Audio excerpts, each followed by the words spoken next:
on est économe. Alors, bonjour tout le monde. Bienvenue dans cette deuxième soutenance de la demi-journée. D'accord? Cette soutenance. Ah là là là là. Golda, il faut te préparer, mais il faut utiliser ta caméra. Hein, c'est obligatoire. Hein. Bon. Alors, je reprends. Vraiment, bienvenue à nos chers invités. Cette deuxième soutenance va être l'occasion d'analyser le travail de Madame Golda Lubin, porté sur une analyse de la contribution de la gestion des ressources humaines à la gouvernance des entreprises à Port-au-Prince de 2019 à 2024. Ce travail est réalisé sous la direction de notre collègue Monsieur André Paul Gao.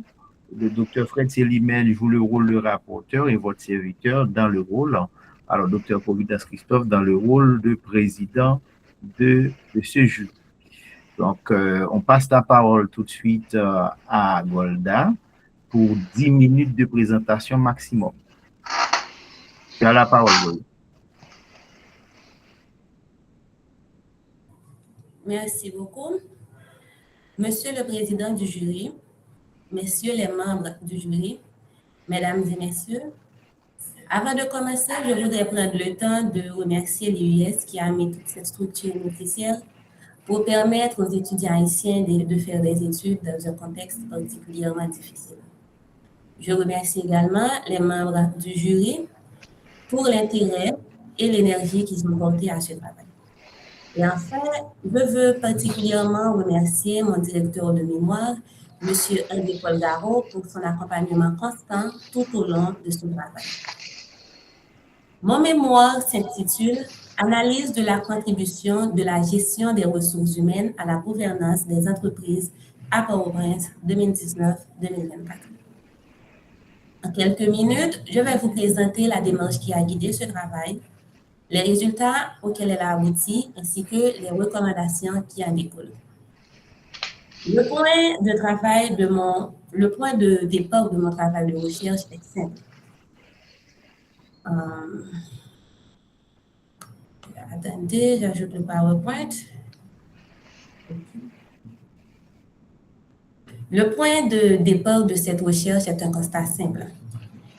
Golda, on ne voit pas on ne voit pas ta présentation si c'est ce que tu veux faire. On ne voit pas ta présentation. Vous ne voyez pas non, on ne l'a pas à l'écran. Non, on ne voit pas le PowerPoint. Ok, partager. Merci. Et maintenant? Oui, on voit. C'est parfait. D'accord, merci beaucoup. D'accord, merci. Le point de départ de ce travail, c'est le suivant.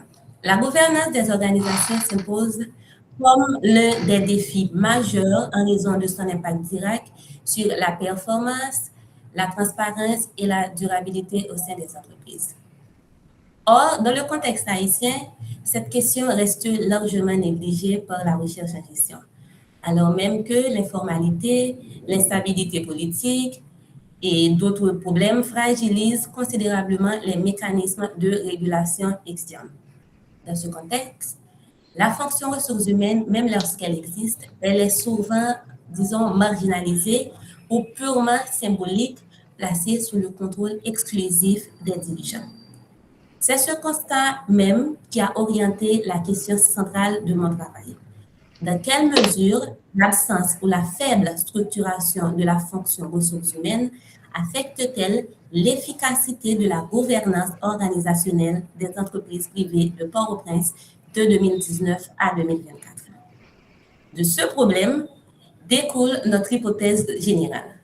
Plus la fonction RH est faiblement structurée, absente ou inexistante, plus la gouvernance dépend de décisions centralisées et personnalisées du dirigeant. 3 hypothèses spécifiques précisent ce cadre. L'absence de stratégie RH formalisée entraîne une baisse de la cohérence décisionnelle et de la performance organisationnelle. Les pratiques informelles de gestion du personnel affectent négativement la motivation, la stabilité et l'engagement du personnel, Et enfin, la marginalisation de la fonction RH contribue à l'affaiblissement de la gouvernance interne. L'objectif général de ces mémoires était donc d'analyser l'impact de la gestion des ressources humaines sur la gouvernance des entreprises privées à Port-au-Prince. Cet objectif se déclinait en 4 objectifs spécifiques. Premièrement, évaluer la dépendance des décisions aux dirigeants en l'absence de fonction de RH structurée, c'est-à-dire comment une entreprise peut survivre en absence de son dirigeant principal. Analyser les effets du manque de stratégie RH sur la performance, c'est-à-dire comment les employés perçoivent le fait de ne pas avoir de fiche de poste claire concernant les objectifs pour atteindre certaines performances. Identifier l'incidence des pratiques informelles sur l'engagement des employés et en dernier lieu, examiner le fait de la marginalisation RH sur la pérennité des organisations. Pour construire ce travail, j'ai dû faire appel à 2 corpus théoriques complémentaires. D'une part, j'ai pris la théorie de l'agence de Jensen et McLean qui montre comment l'absence de mécanismes concentre le pouvoir entre les mains des seuls dirigeants. C'est-à-dire que l'absence de mécanismes de contrôle nourrit les coûts liés à la concentration du pouvoir décisionnel. D'autre part, la théorie des parties prenantes de Freeman qui invite à considérer les employés comme une partie prenante de l'entreprise, de l'organisation, et non comme une simple ressource.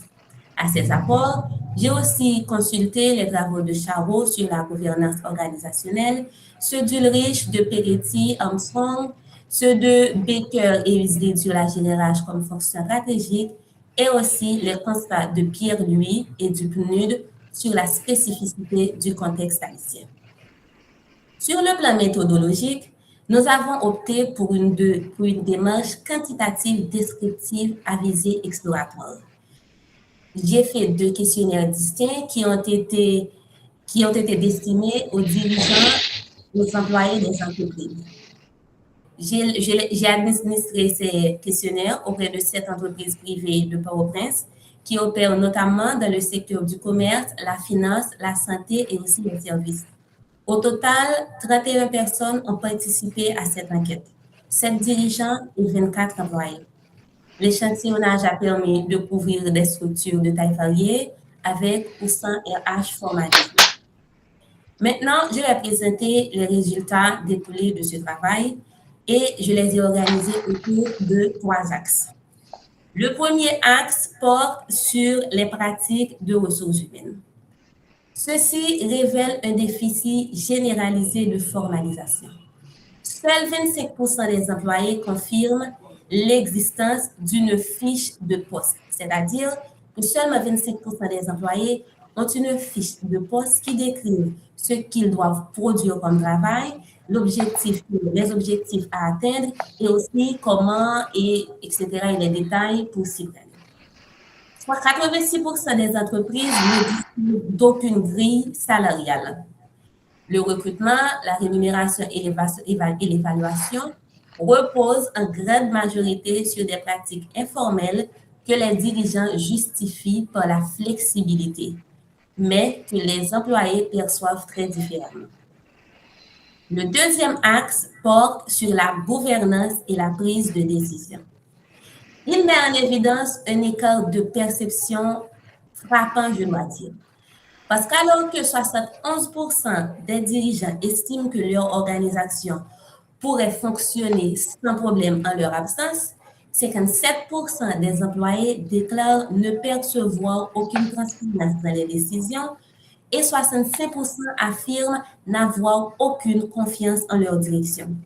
50% ont observé des décisions arbitraires et plus de la moitié évoquent des tensions fréquentes au sein de leur organisation. La troisième axe, ça concerne l'engagement et le climat humain. 67% des employés ne se sentent pas valorisés dans leur travail. 54% estiment que le manque de clarté des pratiques RH affecte leur motivation et 21% envisagent sérieusement de quitter leur organisation dans les 12 prochains mois. Ce que les employeurs peuvent percevoir comme une rétention d'employés, les personnels, disons les employés, le perçoivent de préférence comme une sorte de piège parce qu'il n'y a pas beaucoup d'alternatives pour trouver des travaux à Port-au-Prince parce qu'il y a un problème pour les emplois qu'il faut trouver, etc. et aussi des problèmes de salaire assez fréquents. Pour faire suite, je dois dire que le problème le truc qui a beaucoup plus attiré mon attention sur ce travail, c'est le fait que 80% des employés réclament une GRH structurée pour améliorer la gouvernance de leur entreprise, alors que seulement 29% des dirigeants confirment que cela pourrait être une priorité au sein de leur entreprise. Ces résultats confirment nos hypothèses de départ. Ils montrent que l'absence de formalisation de la fonction RH ne se limite pas à une simple question de gestion du personnel. Elle affecte l'ensemble du fonctionnement de l'organisation, la façon dont les décisions sont prises, la manière dont les employés se sentent traités et la qualité de la gouvernance. Ce qui frappe le plus, c'est la divergence, mais c'est aussi l'écart frappant qui existe entre la perception du dirigeant et la perception de l'employé dans une même entreprise. Sur la base de ces constats, j'ai formulé 3 recommandations principales. Une minute. Premièrement, formaliser les procédures RH essentielles, donner à la fonction RH une autonomie et une reconnaissance au sein de l'organigramme, et troisièmement, instaurer des mécanismes de transparence et de reddition. Et pour finir, en conclusion, ce mémoire confirme la structuration de la gestion des ressources humaines comme un levier concret et non accessoire de la gouvernance organisationnelle. Dans un contexte haïtien marqué par l'instabilité et la faiblesse des mécanismes de régulation externe, la GRH apparaît comme l'un des rares leviers internes capables de limiter l'arbitraire, de clarifier les rôles et de restaurer la confiance entre les dirigeants et les employés. Structurer la fonction RH, ce n'est donc pas simplement améliorer la gestion du personnel, c'est poser les bases d'une gouvernance organisationnelle capable de porter une vision à long terme, condition indispensable à la stabilité et à la pérennité des entreprises privées à Port-au-Prince. Je vous remercie de votre attention et je me tiens disponible pour les questions. Merci. Merci pour ton exposé, Golda. Je passe la parole tout de suite au rapporteur pour ne pas influencer, je ne dis pas grand-chose, mais je reviendrai avec éventuellement des questions et remarques. Monsieur le rapporteur, Dr. Fred Selimène. Merci, Monsieur le Président. Tout d'abord, je dois féliciter Golda pour son exposé, que je trouve qui a été clair, explicite. Hein, on entend bien, on comprend bien, et une présentation méthodique. Cela ressemble à une étudiante qui s'est entraînée à préparer son oral. Elle ne s'est pas réveillée comme ça pour faire l'oral, mais on voit bien qu'elle a une posture qui a été mûrement préparée, mûrement réfléchie. Et c'est ce qu'on demande aux étudiants, hein, de ne pas venir devant un micro pour bégayer, pour dire des choses de façon décousue et non structurée. Hein, donc il faut quand même souligner cet aspect-là. Donc Golda, te félicite pour ton exposé. Le deuxième point, concernant le document on voit qu'il y a une volonté de respecter les règles de la présentation. Hein? Les règles de présentation ont été respectées, sauf quelques fois où on voit qu'entre les sections et le paragraphe, il n'y a pas de chapeau. Très souvent, entre la section et le paragraphe 1, il n'y a pas de chapeau. Et le lecteur aime bien savoir elle se pose la question, que vais-je retrouver dans cette section? et c'est le chapeau qui dit au lecteur, dans cette section, tu vas retrouver dans le paragraphe 1 ceci, dans le paragraphe 2 cela, et dans le paragraphe 3 ceci. Voilà. Là, il n'y a pas ça. Hein, il doit lire chaque paragraphe pour savoir ce qu'il y a dans la section. D'accord? Et donc, les chapeaux servent à ça. Hein, d'accord? Alors, autre élément, je dois dire aussi qu'il y a un effort concernant les lectures, les références théoriques. Golda, les références théoriques sont appropriées. Hein?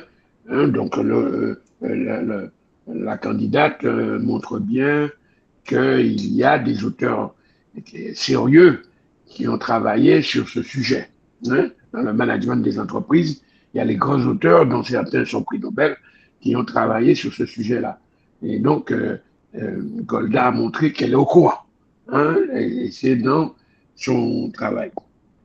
Alors, il y a un état des lieux de la situation économique dans le pays qui a été exposé au cours des chapitres. Elle n'a pas mis ça dans l'introduction particulièrement, mais essentiellement vers le chapitre 2, elle présente la situation, si je me souviens, ça doit être dans le chapitre 2, et on voit un bon résumé de la situation économique du pays.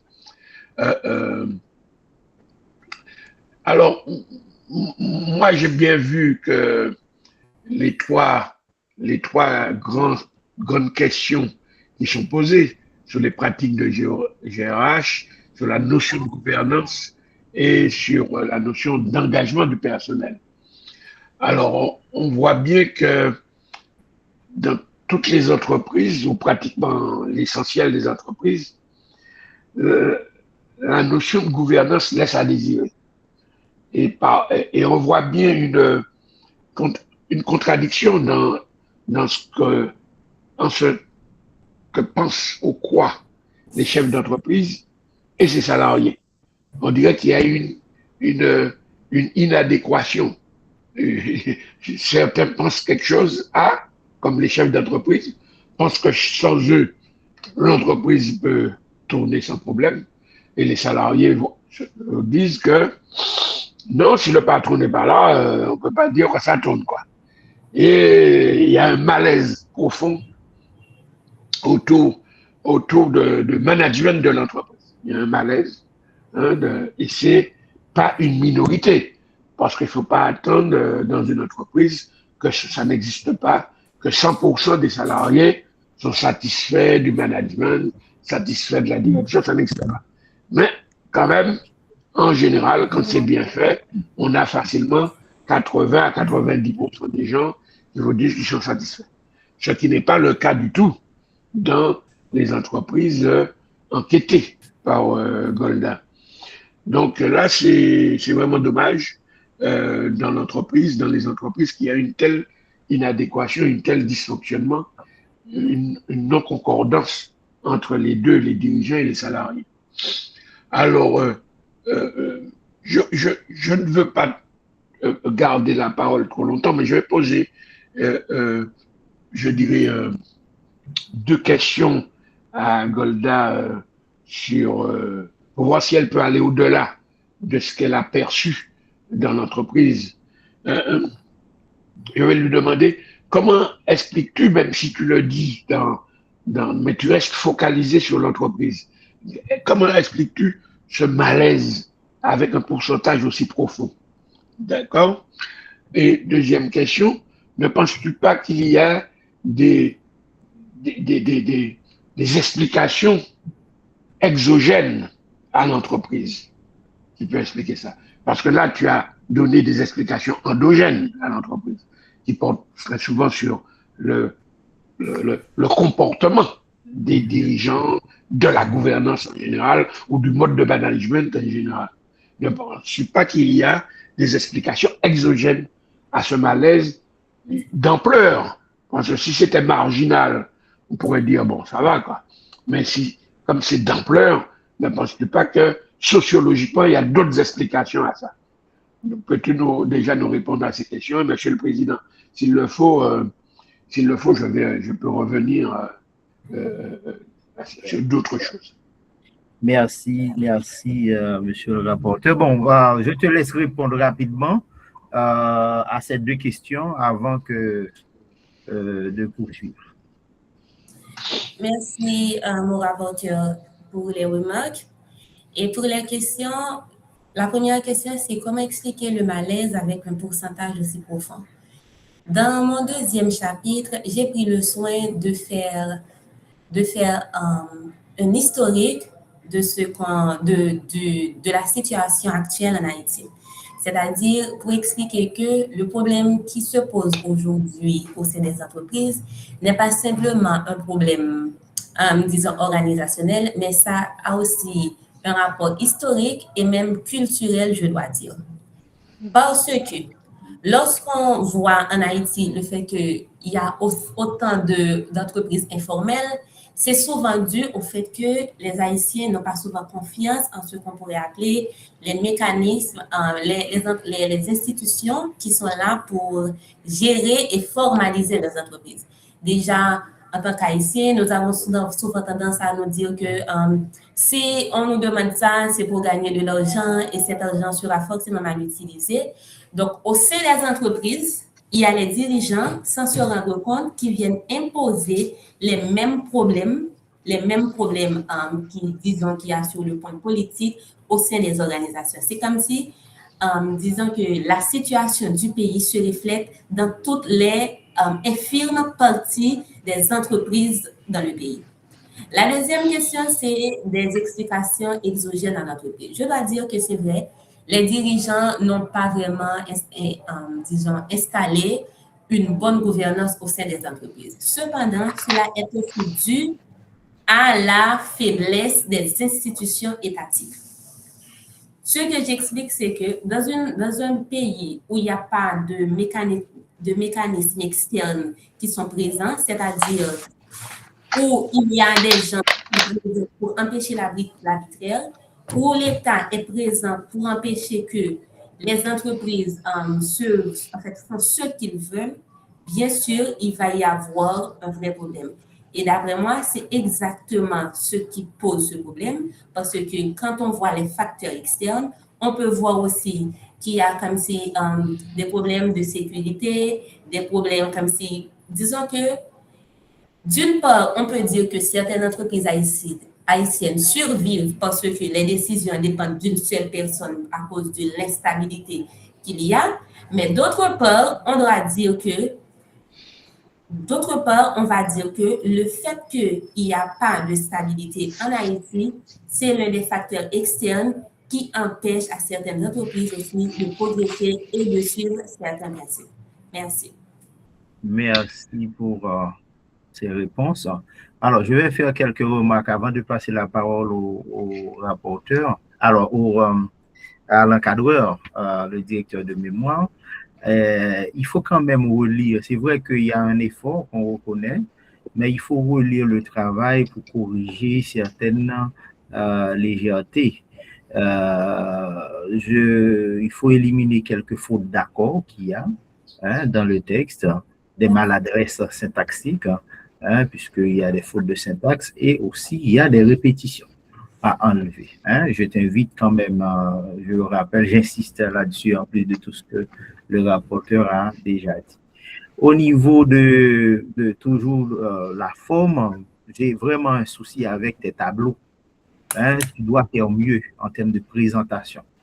Quand on a un tableau qui va s'étendre sur 2 pages, ça pose un sérieux problème au lecteur. Donc, je t'invite à faire attention. Et puis, quand on fait une illustration, tableau, figure, graphe, peu importe, il y a le titre toujours. Alors, dans ton travail, ce n'est pas forcément là, d'accord? Surtout dans le corps de ton texte. Il y a le corps de l'illustration qui doit être lisible, clair, ce qui doit être corrigé dans ton cas. Et puis, il y a la source. Tu n'as pas mis ça. Donc, je t'invite à faire attention et à corriger ces éléments-là. Autre élément au niveau des références, oui, tu as fait un effort, j'apprécie beaucoup, mais il y a certaines sources, surtout les sources statistiques et institutionnelles, ne sont pas bien présentées. Hein? Par exemple, il y a des problèmes de date. Hein? Donc, il faut vraiment dater avec précision pour ne pas avoir de problème. Donc, je t'invite à faire attention, à revenir. Et puis, tu aurais pu utiliser plus parce qu'il y en a quand même, hein, il y a des travaux qui ont été réalisés, que ce soit des mémoires d'étudiants ou des publications à travers les presses de l'IUS qui portent sur ces genres de thématiques. Hein, et il faut exploiter ces sources.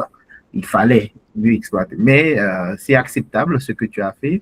Déjà, il faut quand même corriger ou préciser les choses. Sur le fond, on apprécie beaucoup ton sujet et tout, mais je pense qu'il faut, avant toute chose, éviter cette tendance-là, hein, à prendre Haïti, à généraliser.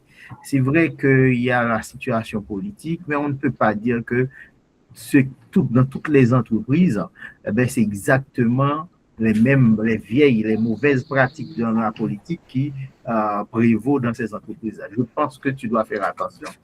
Tu dois faire attention. Par exemple, si on prend l'IUS, on n'a pas ça.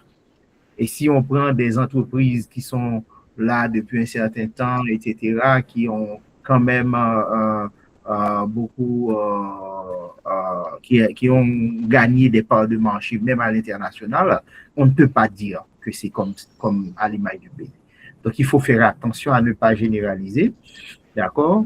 Et donc, dans ton analyse, il faut être vraiment consciente que ton travail a des limites et que tu dois faire attention à certaines notions, notamment la gouvernance organisationnelle, qu'il ne faut pas mélanger, parce que dépendamment de la taille de l'entreprise et de son secteur d'activité et autres, eh bien, il n'y a pas de forme organisationnelle idéale. La forme organisationnelle s'adapte à la réalité de l'entreprise. Donc, il faut faire attention et nuancer un peu les choses. Tu as utilisé certaines des références intéressantes, hein, sur le plan théorique, mais encore une fois, on aurait bien aimé avoir plus de références locales. Il y en a, ça existe. Et puis la méthodologie, c'est ça aussi il faudra vraiment faire. Il y a un effort, on comprend, dans les limites du possible. Oui, tu as choisi l'échantillon, mais attention, il faut justifier. Quels sont les critères de choix de ces entreprises? C'est comme pour l'étudiante tout à l'heure. Il faut justifier avoir choisi ces entreprises-là. Hein? Ce n'est pas uniquement, oui, je choisis. Non, non. Il faut non seulement montrer telle entreprise, voilà pourquoi, mais ce que ça va permettre de faire. Donc, d'expliquer comment tu vas pouvoir traiter les données, hein? Donc le codage, parce que même si tu as fait des questionnaires, il me semble que ce serait, bon, je comprends que c'est des questions d'opinion, d'accord, que tu as trouvé des modalités, mais ça ressemble bizarrement. Je me demande, est-ce que le travail ne gagnerait pas en qualité s'il y avait, si c'était des guides d'entretien? Je sais que c'est lourd, mais il ne faut pas y répondre. C'est juste pour montrer le côté qualitatif, quoi, du travail. Et puis, bon, moi, j'aurais bien aimé t'écouter sur deux petites questions, rapidement avant de passer la parole à l'encadreur. Comment distinguer une perception d'employé, hein, parce que la question du rapporteur allait dans ce sens-là, d'un fait objectivement vérifié? Parce qu'on a vu, il y a litige, hein? Les propriétaires disaient oui, voilà, les employés, mais c'est une opinion. Comment est-ce que tu peux prendre ça, hein, comme voilà, un fait? Voilà. Hein? Je reprends la question. Comment distinguer une perception d'employé d'un fait objectivement vérifié? D'accord? Donc, c'est la première question. La deuxième question, c'est pourquoi certains dirigeants déclarent-ils disposer d'une continuité organisationnelle? Hein? Qu'est-ce qui explique? Alors, comment est-ce qu'ils justifient ça? ce que je ne vois pas trop bien, bon, à partir des questions, je ne vois pas trop bien comment on peut, en tout cas, comment tu peux nous dire, justifier ces propos-là des dirigeants. Hein? Quand un dirigeant dit on dispose d'une continuité organisationnelle, sur quoi toi-même tu peux te baser pour juger, hein, de cette opinion-là? On t'écoute.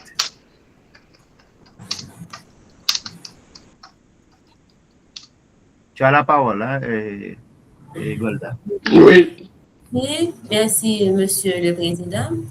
Et je voudrais prendre la parole sur l'une de vos remarques où vous aviez précisé que dans mon travail, j'ai tendance à généraliser. Alors que j'ai pris le temps de bien noter que mon travail était à visée exploratoire.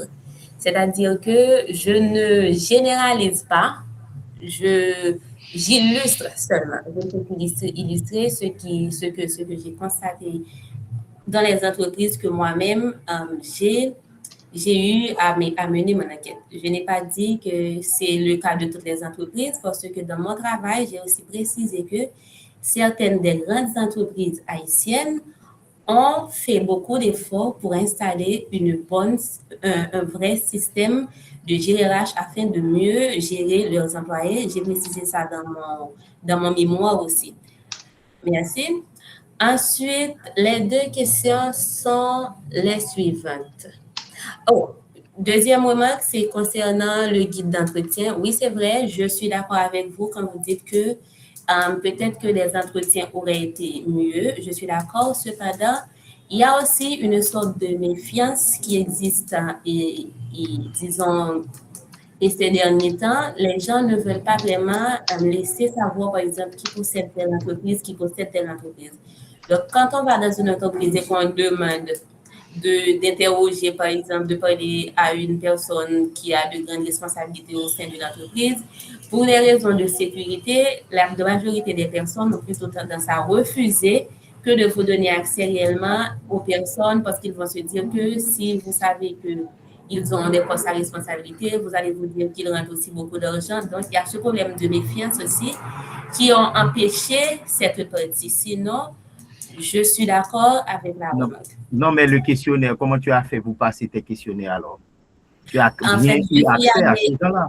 Oui, je suis allée dans certaines entreprises et après avoir beaucoup parlé pour convaincre, pour expliquer que ce sera fait de l'anonymat, que les noms ne seront pas retenus, qu'il n'y aura pas que ça n'a rien à voir avec l'État, etc., que je suis étudiante, etc.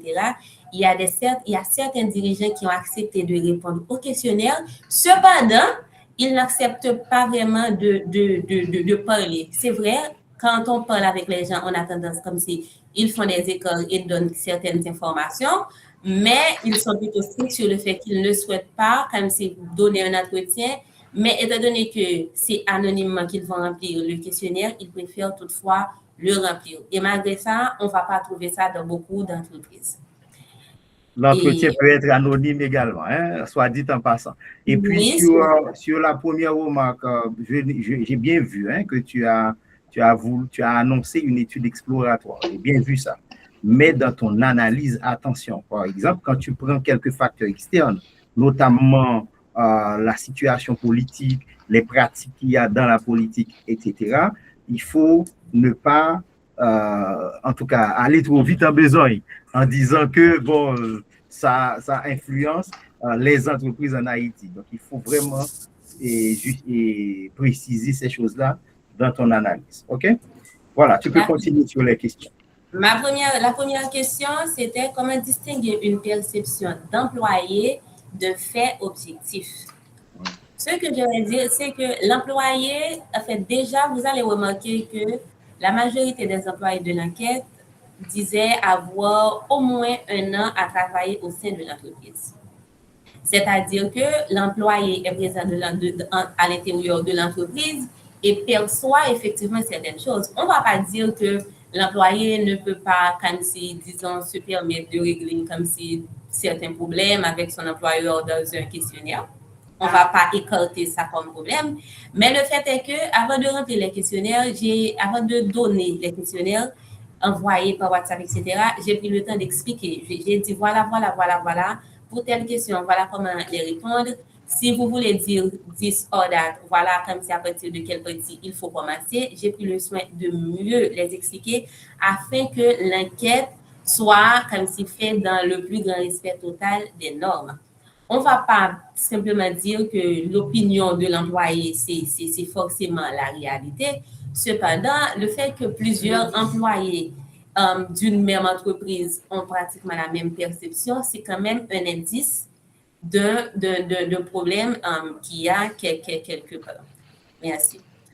Et la deuxième question, c'est pourquoi certains dirigeants d'entreprise, j'avais précisé que je n'avais pas bien entendu afin que vous repreniez pour moi, mais c'était pas fait. J'ai commencé à écrire, mais je n'ai pas pu continuer. C'est pourquoi certains dirigeants déclarent-ils disposer d'une continuité organisationnelle? Hein? Est-ce qu'il y a des éléments qui te permettent à toi de constater ça ou c'est simplement la déclaration? Dans ce cas-là que tu prends. En fait, moi-même, j'ai fait beaucoup d'efforts pour rester impartial. C'est-à-dire, en interrogeant le dirigeant, je fais en sorte de rester impartial pour ne pas donner mon avis au lieu des avis des employés. Et lorsque le dirigeant dit que l'entreprise peut disposer d'une continuité organisationnelle en son absence, d'après ce que disent les employés, on va dire que parce que si la majorité des employés affirment, en fait, s'accordent à dire qu'il n'y a pas de transparence dans l'entreprise, c'est-à-dire que l'entreprise aura du mal à survivre parce que on ne peut pas prendre des décisions si le dirigeant lui-même n'est pas là parce qu'on ne sait pas à partir de quoi et de quelles informations sont prises les décisions, à partir de quels critères, etc. Donc, ce qui est normal. Je pense que les dirigeants disent que leurs entreprises peuvent survivre en leur absence, c'est vrai. Par contre, je crois que certains auraient dû avoir beaucoup plus de retenue parce que pour certains, il y a des entreprises où les employés sont genre homogènes dans les réponses, qu'il n'y a pas de moyen de travailler sans la présence du dirigeant ou de prendre n'importe quelle décision assez basique sans la présence du dirigeant. Je peux même donner un exemple où j'ai été dans un hôpital où les employés a dit, alors que je lui demandais de remplir les questionnaires, et l'employé a dit, même quand un camion vient livrer un peu de gaz, c'est toujours le directeur lui-même qui descend pour signer la fiche, etc. Donc, comment est-ce qu'on va faire nous-mêmes si le dirigeant n'était pas là pour savoir qui contacter pour nous approvisionner en gaz? Donc, c'est une réflexion assez simple, cependant, qui révèle de vrais problèmes au sein de l'entreprise en matière de délégation, genre comment l'entreprise pourrait survivre sans le personnel dirigeant. Bon, c'est pourquoi conseil pour toi, rapidement. Ah oui, Fred. Non, c'est pourquoi je demandais, merci Monsieur le Président de me replacer, c'est pourquoi je demandais, est-ce qu'il n'y a pas des explications exogènes à l'entreprise? Et elle a répondu de problèmes culturels. C'est-à-dire que comment si tu es occupé en tant que chef d'entreprise, si tu es occupé, tu ne te préoccupes pas à signer un bon de réception d'essence, quoi. Donc, il y a un problème culturel derrière. Oui, mais j'ai quand même un conseil pour qu'elle puisse vraiment, parce que je sens au niveau de la neutralité axiologique, elle a fait beaucoup d'efforts pour qu'elle puisse être neutre en dehors extérieur, mais je trouve qu'elle donne beaucoup de poids à l'opinion des employés dans son analyse. Alors, pourquoi c'est pourquoi je t'invite vraiment à faire attention, parce qu'il y a des choses, quand on doit, c'est le sens des questions, que ce soit de mes questions et des questions du rapporteur, parce que l'inquiétude en lisant ton travail, c'est que il y a des éléments qui peuvent témoigner d'un bon suivi, des éléments objectifs que tu pourrais, par exemple, l'existence de, je ne sais pas moi, je ne sais pas, d'un personnel, la répartition des tâches, etc., qui pourrait attester ça. Mais si c'est un employé qui dit, ah, mais lui, s'il n'est pas là, c'est fini. Par exemple, l'hôpital, l'exemple que tu as pris là, certainement, celui-là, il est un gestionnaire. Hein? Le directeur, peut-être c'est pas le propriétaire. Hein? Donc, quelque part, est-ce que c'est pas sa tâche, son rôle de faire ça? Est-ce qu'il peut demander à n'importe quel employé de réceptionner? Vous voyez, donc, je pense qu'il faut nuancer pour ne pas donner l'impression que tu fais du militantisme. Hein, puisque tu n'es pas non plus propriétaire à ce que je sache, tu aurais tendance à être plus du côté des salariés. Voilà. Mais je trouve que c'est un travail fort appréciable, hein, que tu as fait. Toutes mes félicitations. Alors, je passe la parole à notre cher collègue, l'encadreur, André Paul. Ça va? On te laisse, voilà, nous dire comment ça s'est passé, hein? En termes de collaboration. D'accord, merci beaucoup, docteur Providence, président du jury. Alors, d'abord, je commence par féliciter Madame Golda pour son courage. Elle a réalisé ce travail dans une situation difficile, situation sanitaire, situation temporelle. Donc, le temps était vraiment limité parce qu'au début, il y avait un retard. Et donc, félicitations, Madame Golda. Alors, je reviens sur la question culturelle. Donc, on a parlé. Donc, la question, normalement, la gestion des ressources humaines est essentielle. C'est essentiel pour optimiser, pour la performance collective, attirer et fidéliser les talents. Mais en Haïti, la gestion des ressources humaines fait face à des difficultés, disons, à des défis culturels et structurels majeurs qui complexifient l'harmonisation entre les pratiques, bon, je dirais des pratiques importées, particulièrement les pratiques occidentales et les pratiques locales, comme lesquelles on peut mentionner effectivement la méfiance, le paternalisme,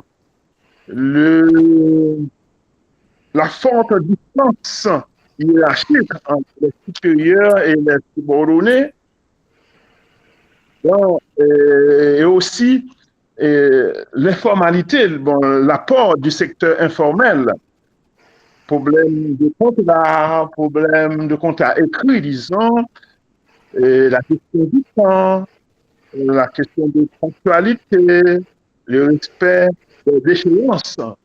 Donc, ce qui fait que c'est difficile et qu'il y ait une bonne pratique faisant une bonne harmonisation entre les supérieurs, les responsables et les employés. Alors, Madame Golda, donc, probablement, des employés, donc peut-être comme docteur Providence vient de le dire, elle est aussi employée, donc il y a un petit peu de militantisme. Mais au fond, c'est un bon travail, un travail que j'aime aussi sa détermination et son courage, parce qu'elle a vraiment travaillé dans une situation difficile au niveau sanitaire et au niveau temporel. Merci beaucoup. Voilà, merci, chers collègues, pour ce travail d'encadrement. Vraiment, on voit bien que, bon, les délais, ben, c'est comme dans toutes les grandes universités, hein, quand on fait un travail, on est en licence, il y a un délai pour rendre les devoirs, les copies, tout ce qu'on veut.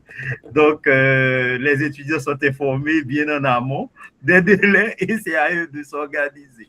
Même si on le dit clairement, on a vu aussi avec ce travail, c'est pas le travail est de qualité. Donc c'est pas en réalité on pourrait donner 2 ans à l'étudiante, elle n'aurait pas fait mieux. Donc voilà, donc c'est aussi cette capacité à travailler, à se concentrer, à produire, à faire de la recherche. Donc merci encore. Je passe la parole tout de suite à l'étudiante quelques secondes, hein, quelques secondes pour, je ne sais pas moi, un dernier mot. Hein, on va dire 30 secondes. Golda, comment tu vois ça? Merci beaucoup. Alors, je voudrais vous remercier, Monsieur le Président, et aussi le rapporteur. Encore une fois, mon encadreur pour les remarques. Et je vais m'assurer de faire les corrections dont vous m'avez souligné, à savoir sur les formes aussi. Alors, je vous remercie. Merci beaucoup. Merci à ILUS aussi pour la structure. Merci. Voilà, ainsi s'achève, on est dans le temps, hein? Ainsi s'achève la deuxième soutenance. Merci d'arrêter l'enregistrement.